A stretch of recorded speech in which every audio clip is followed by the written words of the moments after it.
का टॉपिक है राइबोसोम। बहुत ही इंपॉर्टेंट टॉपिक है बेटा। राइबोसोम्स क्या है बेटा? राइबोसोम स्मॉलेस्ट सेल ऑर्गेनेल है। पहली बात आपको जो ध्यान देने वाली है बेटा, ribosome smallest cell organelles. First जो पॉइंट वाली बात है बेटा, राइबोसोम कैसे ऑर्गेनेल है बेटा? Smallest cell organelle. सेकेंड बेटा, मेम्ब्रेनलेस सेल ऑर्गेनेल्स हैं। बेटा राइबोसोम के ऊपर कोई भी मेम्ब्रेन नहीं पाई जाती, ये बेटा मेम्ब्रेनलेस सेल ऑर्गेनेल्स होते हैं। तो दो बातें आपको समझ में आई। राइबोसोम स्मॉलेस्ट सेल ऑर्गेनेल है, मेम्ब्रेनलेस सेल ऑर्गेनेल है। ये बेटा क्लोरोप्लास्ट, माइटोकॉन्ड्रिया, साइटोप्लाज्म में पाए जाते हैं। इसके अलावा ये बेटा न्यूक्लियस की चारों ओर सराउंडिंग और एंडोप्लाज्मिक रेटिकुलम की सरफेस पर भी प्रेजेंट होते हैं। अब बेटा बात करते हैं राइबोसोम का फंक्शन क्या है, मेन फंक्शन। तो बेटा ribosome these are the protein synthesis unit. Ribosome का बेटा जो मेन फंक्शन सेल में है वो प्रोटीन की सिंथेसिस को कंप्लीट कराना है। बेटा राइबोसोम को साइट ऑफ प्रोटीन सिंथेसिस भी कहते हैं। बहुत ही इंपॉर्टेंट बेटा ये बात है आपके लिए। राइबोसोम को बेटा प्रोटीन सिंथेसिस की यूनिट भी कहते हैं या इसको साइट भी कहते हैं। अब बेटा बात समझना, राइबोसोम के बारे में सबसे पहले किस वैज्ञानिक ने बताया, किस साइंटिस्ट ने हमको बताया? तो बेटा राइबोसोम की डिस्कवरी प्लांट सेल में और एनिमल सेल में अलग अलग वैज्ञानिकों द्वारा की गई, अलग अलग साइंटिस्टों द्वारा इसकी डिस्कवरी की गई। तो बेटा प्लांट सेल की अगर बात करते हैं तो प्लांट सेल में रॉबिन्सन एंड ब्राउन ने बेटा राइबोसोम की डिस्कवरी की, जबकि एनिमल सेल में पैलाडे नामक वैज्ञानिक ने, पैलाडे साइंटिस्ट ने इसकी डिस्कवरी की। बेटा पैलाडे को क्रेडिट जाता है इसकी डिस्कवरी का। अगर आपसे कोई क्वेश्चन करता है कि राइबोसोम को डिस्कवरी करने वाले साइंटिस्ट का नेम बताइए, तो आप क्या बताओगे? पैलाडे। अगर आपसे क्वेश्चन ऐसे कहता है कि राइबोसोम को फर्स्ट टाइम प्लांट सेल में किस साइंटिस्ट ने ऑब्जर्व किया, तो आपका क्या आंसर हो जाएगा बेटा? Robinson and brown. ये बात यहां क्लियर कर लीजिए, समझने वाली बात है, इसमें बच्चे कंफ्यूज हो जाते हैं। प्लांट सेल में अगर आपसे कोई भी क्वेश्चन पुट आउट करता है तो आप आंसर दोगे रॉबिन्सन एंड ब्राउन। और एनिमल सेल में डिस्कवरी किसने की बेटा? पैलाडे। और एक्चुअल डिस्कवरर कौन है बेटा इसके? पैलाडे। बेटा पैलाडे की डिस्कवरी की वजह से इनको 1974 में नोबेल प्राइज भी मिला। ये बात बहुत ऊंची जाती।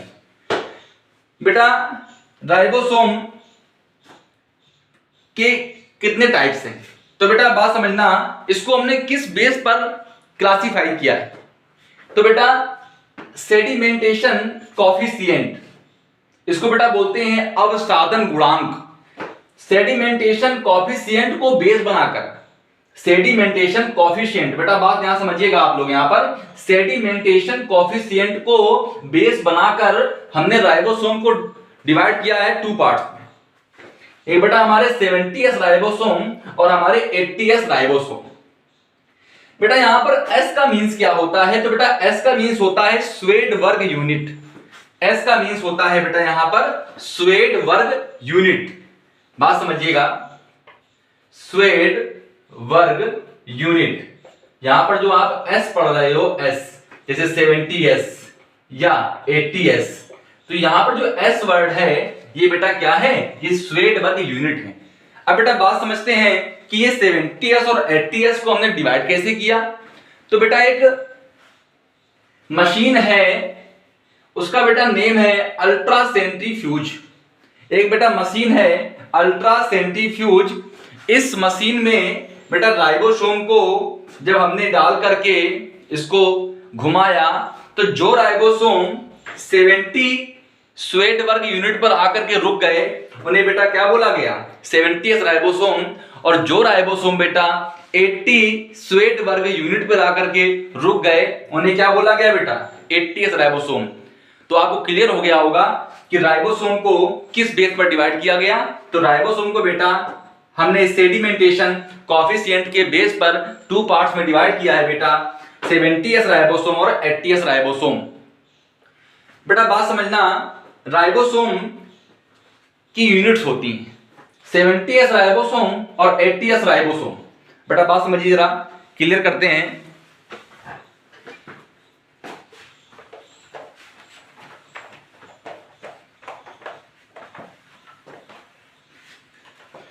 जैसे बेटा यहां पर लिखा है 70s राइबोसोम, ये बेटा 80s राइबोसोम। तो बेटा 70s राइबोसोम और 80s राइबोसोम की कुछ सब यूनिट्स होती हैं, इसकी भी सब यूनिट्स होती हैं। एक बेटा होती है स्मॉल यूनिट, एक होती है लार्ज यूनिट। इसकी भी बेटा एक होती है स्मॉल यूनिट और एक होती है लार्ज यूनिट।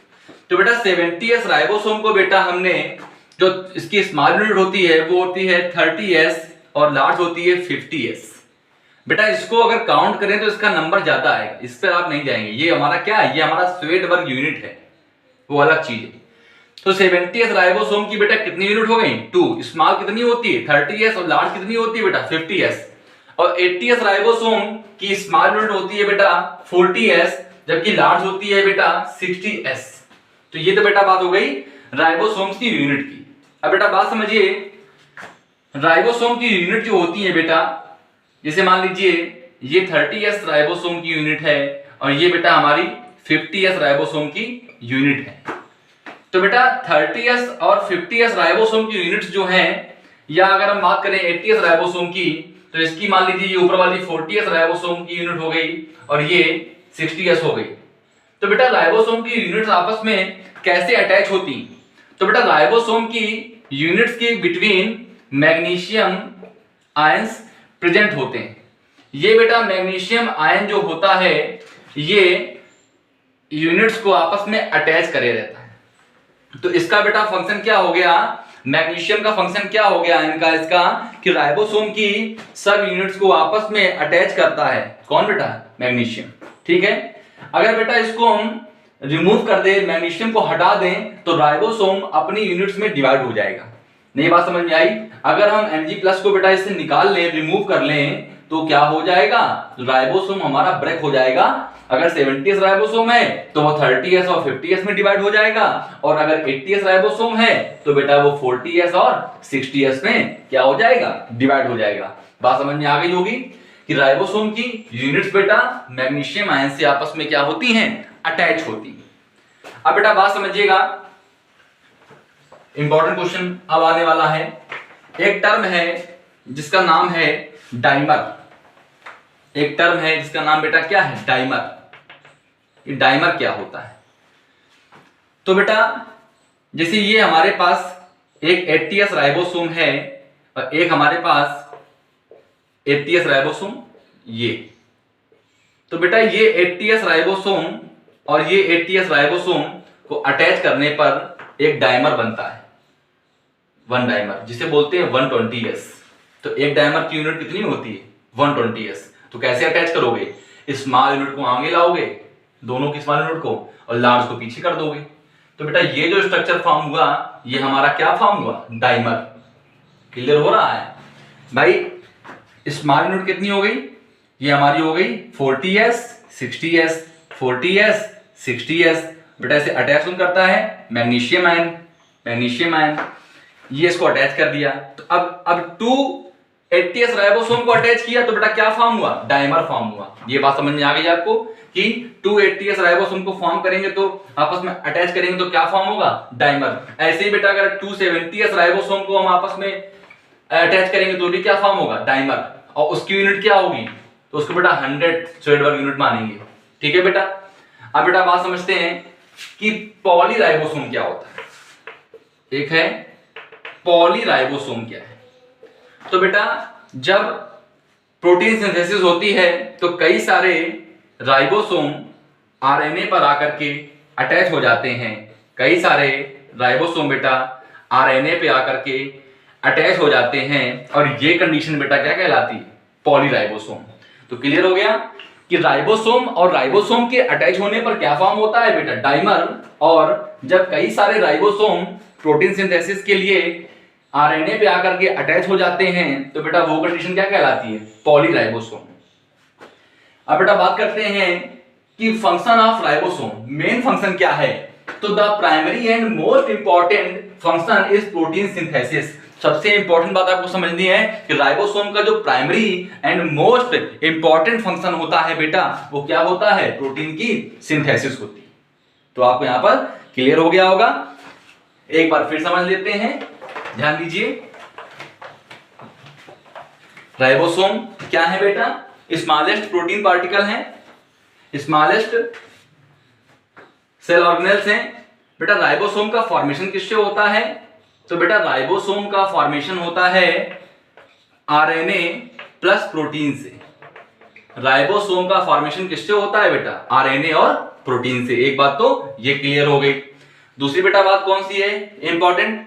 अब बेटा बात समझिए, देखिए जरा, ये हमारी मान लीजिए माइटोकॉन्ड्रिया है, ये हमारी मान लीजिए माइटोकॉन्ड्रिया है इस तरीके से, और माइटोकॉन्ड्रिया के अंदर राइबोसोम है। तो माइटोकॉन्ड्रिया क्या है? एक सेल ऑर्गेनेल है। माइटोकॉन्ड्रिया क्या है बेटा? एक सेल ऑर्गेनेल है। और राइबोसोम भी क्या है बेटा? एक सेल ऑर्गेनेल है। तो अब इसको हम क्या बोल सकते हैं? इसको बेटा हम बोल सकते हैं organelle within a cell organelle, organelle within a organelle. देखिए बात समझिए, राइबोसोम है बेटा, ये हमारा क्या है? ये हमारा राइबोसोम है। और ये हमारा क्या है? माइटोकॉन्ड्रिया है। अब माइटोकॉन्ड्रिया भी क्या है? माइटोकॉन्ड्रिया भी क्या है बेटा? माइटोकॉन्ड्रिया भी एक सेल ऑर्गेनेल है। और राइबोसोम भी क्या है? राइबोसोम भी बेटा एक सेल ऑर्गेनेल है। तो बेटा इसको क्या बोल सकते हैं? Ribosome called cell organelle in a cell organelle. बात समझ में आ गई होगी कि कोशिकांग के अंदर कोशिकांग, क्योंकि राइबोसोम भी एक कोशिकांग है और माइटोकॉन्ड्रिया भी एक कोशिकांग है, और एक कोशिकांग दूसरे कोशिकांग में पाया जा रहा है। तो राइबोसोम को बेटा हम कोशिकांग के अंदर कोशिकांग भी